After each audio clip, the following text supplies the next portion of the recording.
कराने में लगे। इसलिए जहाँ मीन भगवान का अपना मंदिर बन रहा है राजगढ़ में, आरडी जी महिला छात्रा तो यहाँ के कुछ पैसे काट के वहां दे दो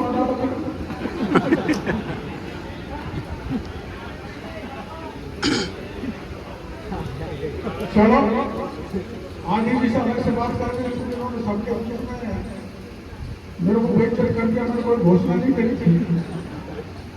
लेकिन आज के तारीख में मेरी तरफ से, मेरे परिवार की तरफ से बात सही है कि हम सामूहिक रूप से हमारा परिवार पैसा लगाता है। अभी हम सब साझे में रहते हैं। ए भाई भाषण का मतलब ये आ गया, परिवार सामूहिक है, इसलिए मैं परिवार का मुखिया होने के नाते मेरे परिवार की तरफ से 51 लाख रुपए देने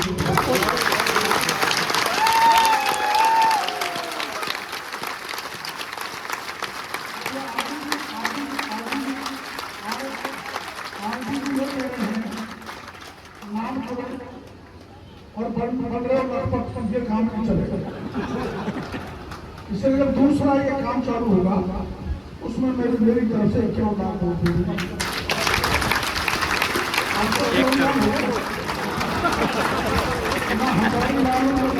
अब तो करोड़ी लाल होगा ना करो है, अब तो करोड़ी लाल 51 लाख। हाँ ये बड़ी शानदार काम किया है। इस बात की खुशी है कि यहाँ हर दल का मैं भाषण देता थोड़ा तो कांग्रेस बीजेपी हो जाता तो मैं नहीं देना चाहता, क्योंकि गांधी जी आगे बिना बात मंच पर गड़बड़ हो जाए। हर दल का हर स्तर का व्यक्ति पूरे एक तरह से देश है मानना चाहिए, तो मध्य प्रदेश से भी 5-6 लोग आए। राजस्थान के बाद में बड़ी संख्या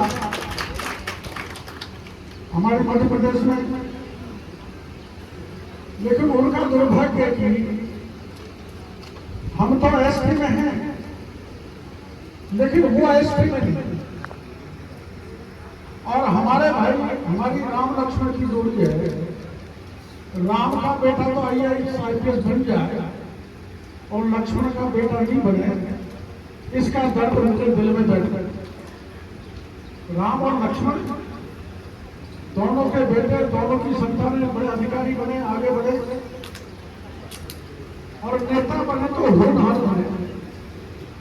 इसलिए मैंने मध्य प्रदेश वालों को कहा है कि आप एक बार मेरे साथ मोदी जी के पास चलो, अमित शाह जी के पास चलो।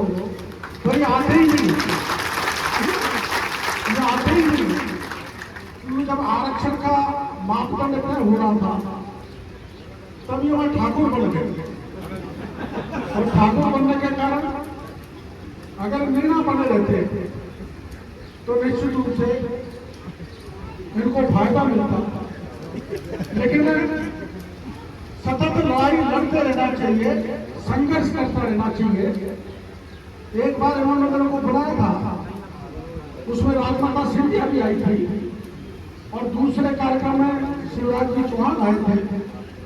दोनों को आश्वासन देके गए थे, लेकिन दिल्ली में आके डोरी कट जाती है। उस डोरी को जोड़ने का काम हमारा फर्ज है।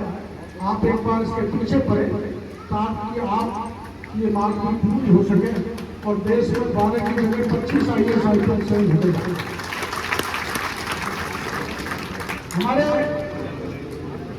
यहाँ अधिकारी बहुत मेरी जानकारी में उन्होंने कितना की है।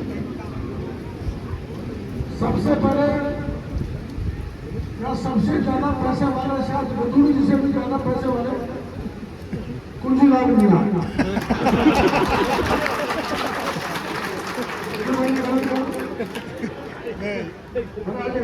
सही कह रहा हूँ। अब इन्होंने कितने दी है क्या पता, लेकिन मैं इनसे कहूँगा कि मेरे से 1.25 रुपए देके जाएंगे तो दूसरा काम चालू होगा। ऐसा आएगा तो वो खेल है जो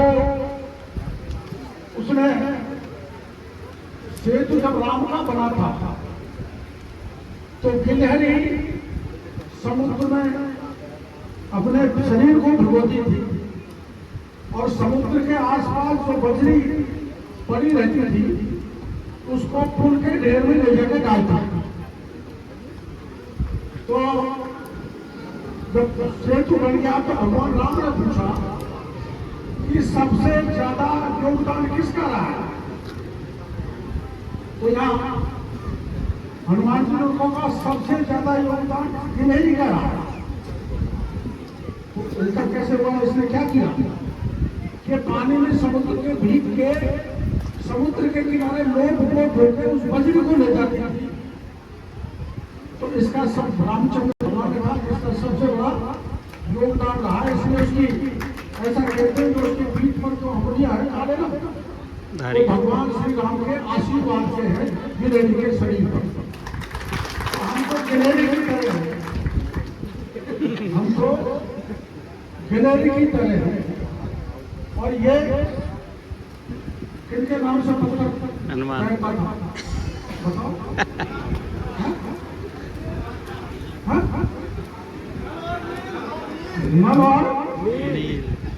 जो बैठे हैं यहाँ पर ये घूमते रामचंद्र खड़े हो गए। तो रामचंद्र जी बड़े अच्छे प्रशासक हैं, सामान्य जीवन बिताते अब भी बसों में चलते हैं लेकिन बिना सही कंडक्टर ऐसी बात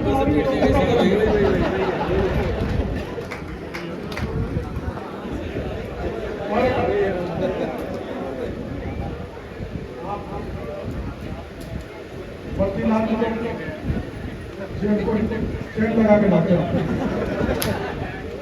मेरा कहने का मतलब यह है छोटा से बड़े तक का आप उसमें योगदान करोगे तो भव्य छात्रावास बनेगा। जो यहाँ पर सुन रहे हैं मेरी बात उनको किसी प्रकार का तंज नहीं समझे।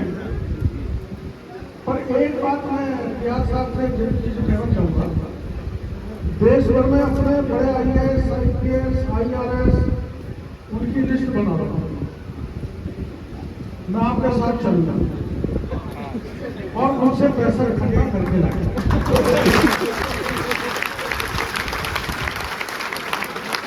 और जो राजस्थान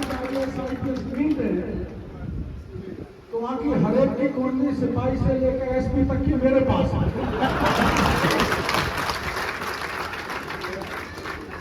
इसलिए रबड़ का सांप बना के दबाव में लाके कोशिश करेंगे कि ज्यादा से ज्यादा पैसा आपको मिले। हमारे सपोर्टर के भाइयों ने बड़ी परिश्रम करते हैं, खेत में काम करते हैं, उन लोगों ने आके यहाँ 11 लाख रुपए दिए। मैं बहुत आभार प्रदर्शन करना चाहता हूँ, धन्यवाद देना चाहता हूँ। और मेरे बड़े भाई दानी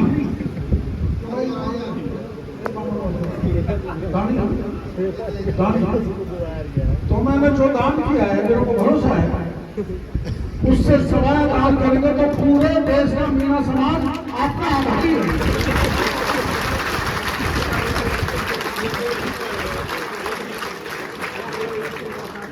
ये मेरे भतीजे राजेंद्र के प्रचार में गए थे बहुआ और इनके कारण हमको वोट भी मिले थे गुजर समाज के।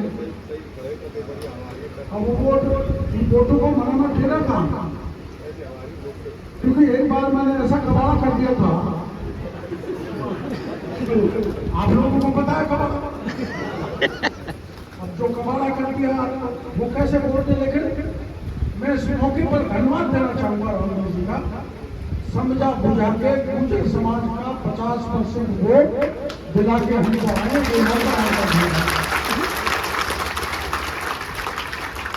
एक बात मैं और आपको कहना चाहूंगा कि मैं राजस्थान सरकार में 3 महीने से हूं।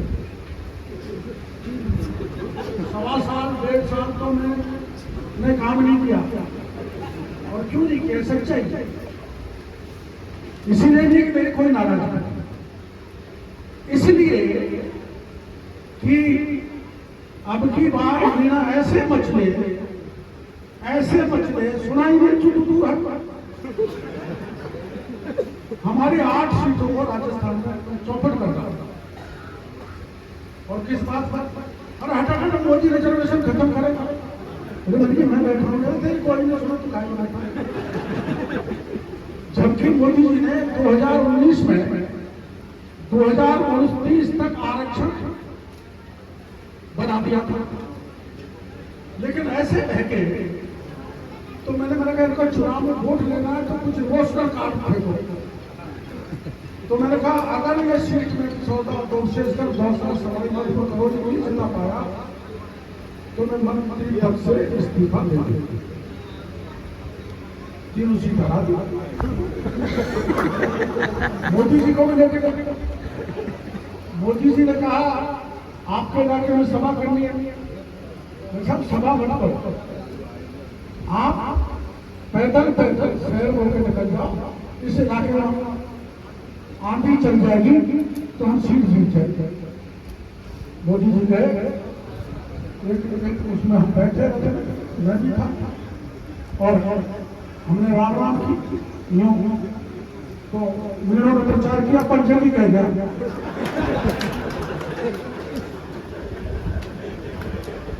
हमारे वहाँ